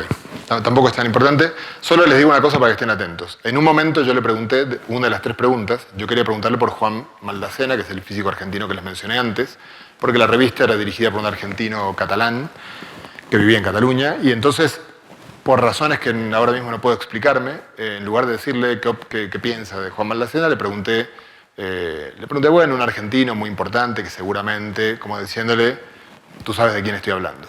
Para mi sorpresa, él me respondió por el Papa. De hecho, que había sido electo Papa muy poco tiempo antes, y me respondió, me dijo, bueno, sí, el Papa me parece una persona muy interesante, y además, como yo estoy en la Academia Pontificia, pronto espero conocerlo en Roma. ¿Qué pasa? Cuando yo estaba al lado de él viendo lo que escribía, cuando veo, me sorprendió, pero desde que me sorprendió hasta que él lo dijo, porque hay que esperar a que él... Yo ya a esa altura, obviamente aprendí que hay que esperar, que él lo diga, aunque uno lo sepa. Cuando se equivoca, él tortuosamente corrige carácter por carácter y uno le da ganas de decirle, no se preocupe, ya entendí, pero es ofenderlo. Entonces él hay que esperar hasta el final. Y cuando lo dijo, yo tuve que actuar la sorpresa que ya había sentido 15 minutos antes. Entonces van a ver ese momento en el cual yo, sobre el final, él se mata de risa. Y el fotógrafo captó el momento justo, lo van a ver luego en una foto y con eso termina la charla. Así que les dejo... ¿Al micrófono? Sí.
Y ahí está.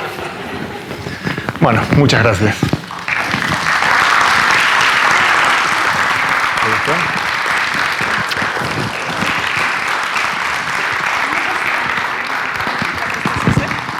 Muchas gracias, José, por una plática que, como dices en tu libro, es magia, pero no es magia, sobre un personaje entrañable. Y bueno, les quiero decir rápidamente que José es un miembro destacado de la Cofradía de los Bichos Raros, que son un grupo de gente que nos hemos juntado por diferentes razones, apasionados de la ciencia y de usar la literatura para contarla. Y bueno, ya estamos cocinando algunas cosas en México, en España, a ver si el año que entra podemos hacer algo aquí. Bueno, nada más les quería decir que efectivamente ya están los libros ahí. Si quieren aprovechar para comprarlo y que se los firme el autor, pues bienvenidos. Y no sé si tienen preguntas, dudas. Seguro ¿No? que sí. ¿Sí? Sí. Respecto a las ondas gravitacionales que comentó el día de ayer, hablaba de colisiones de planetas, de estrellas de neutrones, por Sí. ejemplo, ¿no? Se produce el evento y llega hacia la Tierra. Pero la pregunta es, ¿puede detectarse también ondas gravitacionales cuánticas? Eso serían, sí, en principio sí, de dos maneras. Digamos, eso serían ondas gravitacionales producidas cuando el universo era muy pequeño, básicamente. Ese es el único momento en el cual la gravedad fue... Va a ver, es una pregunta muy buena y muy compleja, con muchas aristas. Una posibilidad es usar las ondas gravitacionales para detectar algún comportamiento cuántico de los agujeros negros. Sobre eso tenemos dudas. O sea, hay algunos trabajos que están apareciendo ahora mismo, porque esto es física ahora de estos días, que sostienen que sí. Y sugieren cómo hay que hacer para verlas, y no está muy claro que no se puede. O sea, que ese punto es una pregunta abierta. Luego están las ondas gravitacionales del universo cuando era muy pequeño, y ahí hay al menos dos respuestas que se me ocurren. Una es que algunas de ellas se podrían ver, pero no desde la Tierra, no con un experimento como este. Eso lo conté ayer, no sé si estaba ayer. En los átomos hay conexiones, en este caso fotones contra electrones. Sí, pero ahí las ondas gravitacionales, digamos, por supuesto, toda masa que se mueve produce... Dentro del espacio-tiempo, ¿no? Sí, pero todo eso es imposible de ver porque la fuerza eléctrica... El experimento mental, de acuerdo a la teoría de la relatividad... Sí, lo puedes hacer. Pues era un experimento mental en el cual coloquemos en una membrana elástica también los diferentes elementos de los 100 átomos existentes en la tabla periódica, y podríamos considerar esa elongación de esa membrana, de acuerdo, entonces estaríamos hablando que la mecánica cuántica podría enlazarse con la relatividad. No, pero en lo último que dijiste, me hiciste dos preguntas muy distintas. Lo último, no, porque la fuerza eléctrica, que es la que impera en el mundo de los átomos, es un 1,39 ceros más grande que la gravitatoria. Entonces es absolutamente imposible, a menos que seas capaz de medir algo con esa precisión, que puedas buscarle las cosquillas a las ondas gravitacionales o a la gravedad cuántica en la escala atómica, digamos. Es totalmente, cuando uno resuelve el átomo, la ecuación de los átomos para ver los niveles de energía y para ver que la luz que uno ve, que uno dice que viene del helio, eso lo hacemos con mucha precisión, pero en el fondo no tomamos en cuenta la interacción gravitatoria del protón y del electrón en un átomo de hidrógeno, por ejemplo. Y no lo tomamos en cuenta porque eso corregiría la frecuencia en una parte en 39, en 10 a la 39, que de ninguna manera podemos medir ni hoy ni dentro de 1.000 millones de años, presumiblemente. Entonces, pero lo que sí, cuando el universo fue pequeño, que era muy masivo y muy pequeño, debió haber emitido ondas gravitacionales. Una parte, yo diría que lo más promisorio en ese sentido, porque hay un experimento que es un experimento muy de ciencia ficción, que no sé si se podrá hacer alguna vez, pero hay uno que puede llegar a estar a la vuelta de la esquina, y es que cuando uno mira esta luz primigenia que yo les mostré, uno puede ver la descomposición en frecuencias, con lo cual ves la temperatura, pero hay otra cosa más que se puede ver, y es la polarización o no de esa luz.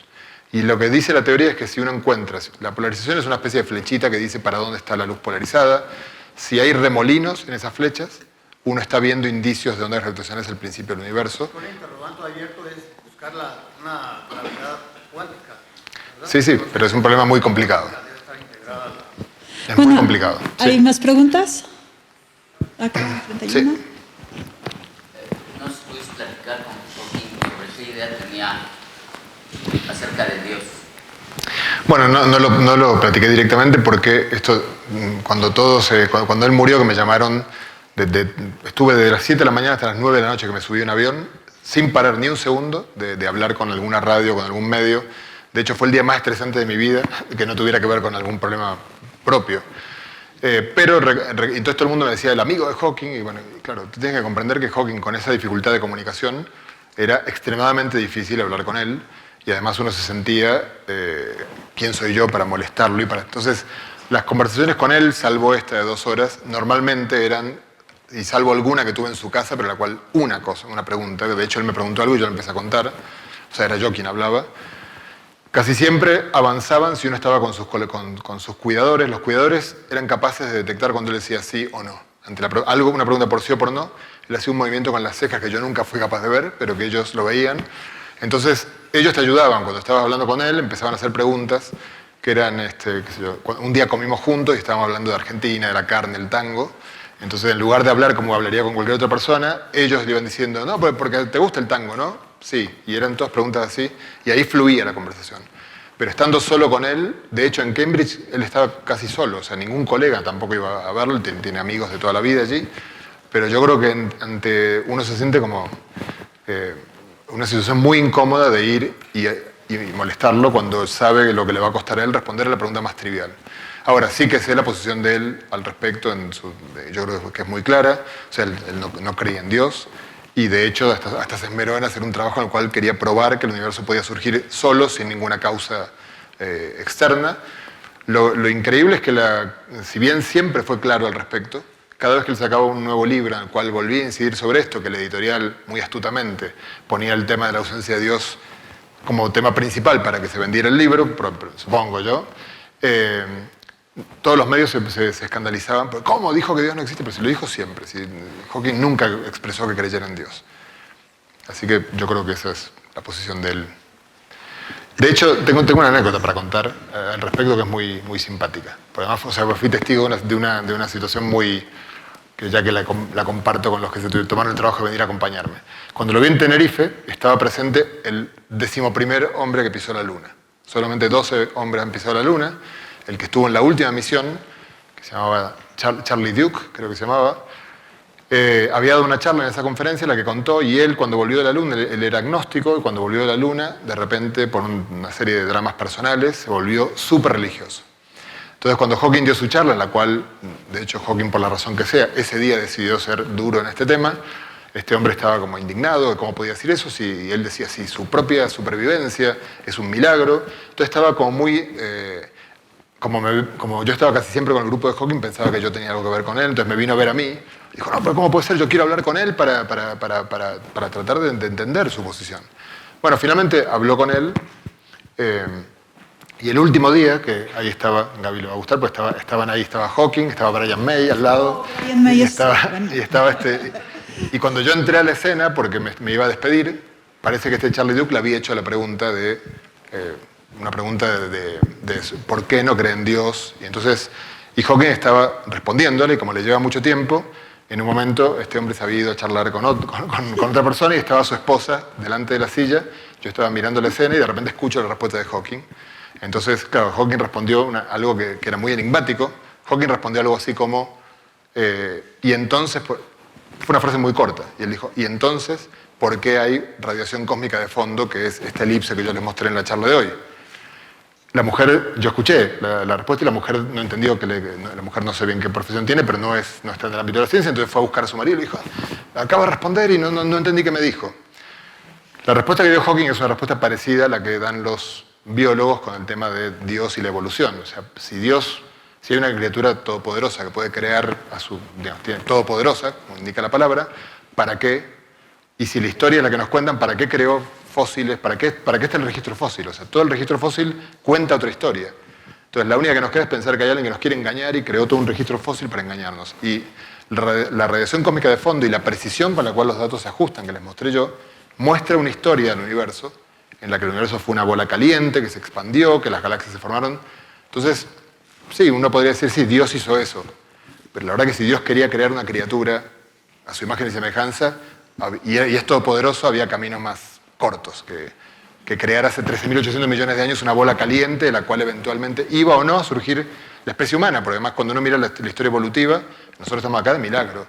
Hubo un asteroide que cayó acá muy cerquita, yo estuve hace 3 meses visitando Chicxulub, ¿no? Cayó ahí, que nos sacó de encima a un depredador, con el cual habría sido complicado venir a mi charla hoy si fuera hubiera un tiranosaurio Rex.